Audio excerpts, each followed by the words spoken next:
and what is the threshold that you want it to be considered optimal and healthy? Yeah, now you're pushing me because, the textbooks would say but anything below 5.5 is normal, but of course it depends on age. If you're 5.5 and you're 90 years old, then of course that's great. But if you're 5.5 and you're 20, then that's not great. So I think there's an age factor there. And if you're eating carbs, your HbA1c is likely to rise continually.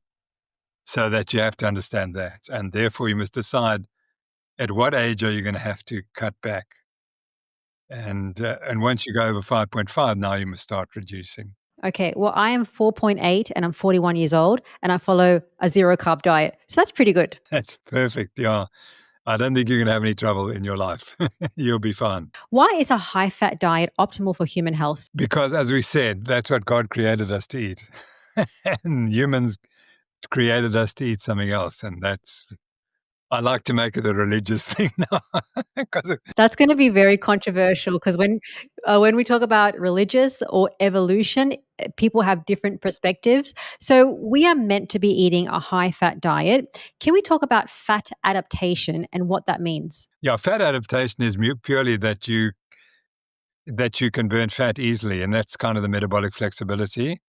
And so your muscles have no problem in burning fat to provide all the energy they need. That's how we recognize fat adaptation.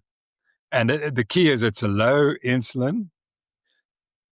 You're burning fats and your ketone levels are elevated, and you're using ketone as a fuel to substitute for glucose. So those would be the main features. As Professor Noakes mentions, fat adaptation occurs when you burn fat for energy. And a really easy way to do this is to simply drop the carbs or go zero carb, also known as the carnivore diet. And when you go zero carb, it is the ultimate low insulin state. You see, with a zero carb or a carnivore diet, I have seen hundreds of people drop weight like 50 pounds, 100 pounds, 200 pounds, while also reversing chronic health conditions, things like heart failure, thyroid issues, even diabetes. And I experienced this myself when I went carnivore 5 years ago. And what I found helped me and my community stay on track was medical support through our team of carnivore doctors. And that is why I created a private carnivore community completely off social media called Go Carnivore. You see, I had the same questions as you. What about my cholesterol? How much protein and fat should I be eating? And how long will it take me to fix my health condition? And that is why I have carnivore doctors that join us every single week to help answer your medical questions and help you get the best results. Is there a certain percentage of fat that you need to eat versus protein to become fat adapted? No, it's all carbs. You have to get the carbs down. That's the key. Yeah. So it's not the fat that you're eating, it's what you're replacing by eating fat that allows you to become fat adapted. So it's the carbs and the insulin prevent you from becoming fat adapted. And the instant you get your fasting insulin below 5, you start burning more fat. Okay. And then when it comes to being fat adapted, and then you said that we need to get our ketone numbers higher. So you need to be in ketosis. Now, is there a number that we need to achieve to be in ketosis? Yeah, that's a good question, because what happens is you become quite ketotic when you adapt this diet. And then you adapt and you start to burn the ketones, so your blood ketone levels drop.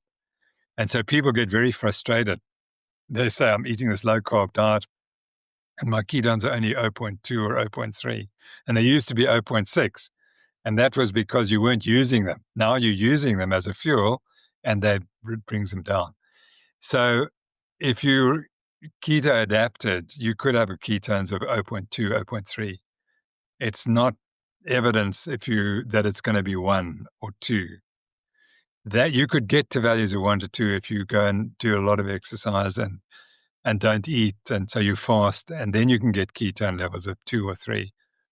But just living normally on a low-carb diet, your ketones will generally be 0.2, 0.3, or somewhere about there. But that doesn't mean you're not fat adapted. You are fat adapted.